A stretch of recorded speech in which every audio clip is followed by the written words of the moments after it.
Tenemos que hablar de alerta sobre la viruela del mono porque precisamente esto que se está hablando muchísimo en este momento, lo interesante de esto es saber informar con propiedad, informar con los datos pertinentes. Vamos a estar hablando con Nora Bar. ¿Cómo estás, Nora? Buenas tardes. Muy bien, ¿cómo estás? Bien, importante porque los títulos dice alarma. Entonces, a ver, ¿hasta qué punto se puede hablar de un riesgo, por supuesto?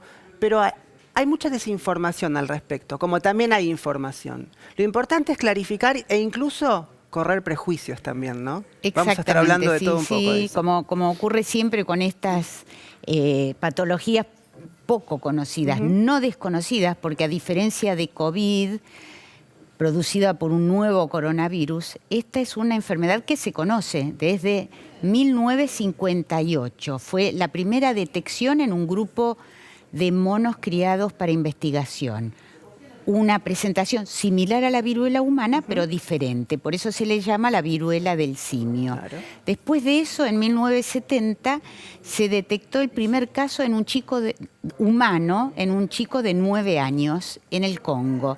Y luego quedó como una enfermedad endémica en el centro y oeste de África, con casos todos los años, pocos, sumaron alrededor de un centenar en 11 países africanos. Los que hubo fuera de África siempre fueron en brotes muy pequeños, de un dígito, menos de 10, en forma muy esporádica, y siempre fueron por importación, por alguien que tuvo contacto con personas infectadas o animales infectados en África, o por importación de animales exóticos. Claro. Entonces, no se trata de una enfermedad desconocida. De hecho, hay vacunas. La vacuna antivariólica protege también contra la viruela del simio, o símica, le llaman, y además hay algún tratamiento también, pero lo que desconcierta es esta profusión de casos, porque estamos hablando de un centenar a lo largo de los años en África y de repente en poco más de 2 semanas hay ya la última cuenta, si uno sigue el sitio online que actualiza los datos minuto a minuto, es más o menos 286 casos entre casos confirmados y en estudio. De hecho, A nivel global. No, a nivel global. El Instituto Malbrán prácticamente, no podemos decir confirmó porque faltan algunos estudios, pero ya sobre el hizo caso de Argentina, estudios, ¿no?, sobre un posible caso en la Argentina. Sospechoso. Y dio un comunicado diciendo que hay altas probabilidades. Ya es casi confirmado, faltan, como decíamos, algunos estudios, pero casi confirmado que hay un caso en la Argentina. Es de una persona que había estado en España, vino a la Argentina y empezó con los síntomas propios de esta enfermedad. ¿Es para alarmarse, Nora? Bueno, no es, si uno piensa en lo que fue la pandemia de COVID, que se transmite por aerosoles y que tiene muchísimos casos asintomáticos o poco sintomáticos, lo cual hace más fácil la propagación.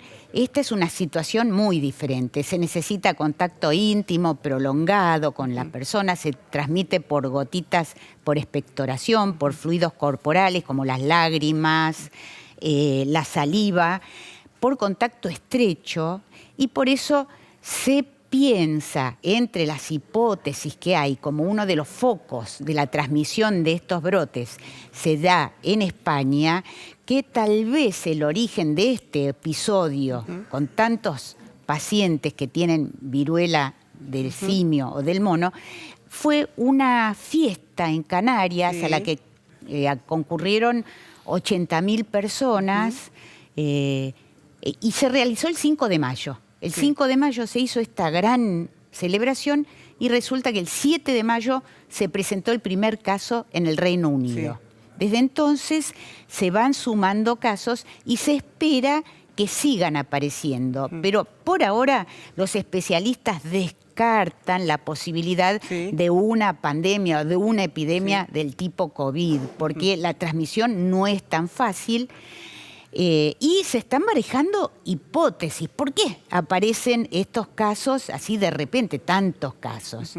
Una de las hipótesis es que hace 40 años que no se vacuna contra la viruela. Entonces dato, hay toda una generación joven que no tiene la protección contra este virus, que es de la misma familia que el virus de la viruela Me llama la humana. atención el por qué no se está vacunando. Porque Sí, vacunas se sabe. hay, aunque no llega a todos los países, dijo la OMS. Pero... Se decidió dejar de vacunar hace 40 años porque se erradicó la viruela. Entonces, al no haber más casos, se erradicó la viruela y ya se dejó de vacunar. La vacuna, por supuesto, tenía algunos efectos adversos. Perdón, Nora, pero en ciertas África personas. también se radicó. Sí, Cuando sí, hablamos sí, de sí, estos la lugares de viruela, África puntuales. La viruela fue la primera, perdón, muy bien la aclaración. la primera enfermedad erradicada. Entonces allí se dejó de vacunar. Y entonces hay una generación de susceptibles. Sí. Esto podría ser que hace más fácil la transmisión. Claro. Y también otra posibilidad es que el virus hubiera mutado y se hubiera acostumbrado, entre comillas, más al organismo humano y se hubiera hecho más fácilmente transmisible. Pero no hay Algo similar pruebas. a otros virus. Claro, no hay pruebas que lo respalden. Así que se necesitan más estudios. Se continúa con los estudios entonces con respecto a esta viruela del mono. No hay que alarmarse, hay que continuar informándose, por supuesto, con propiedad y con fuentes serias, por supuesto. Gracias, Nora, como siempre. A vos.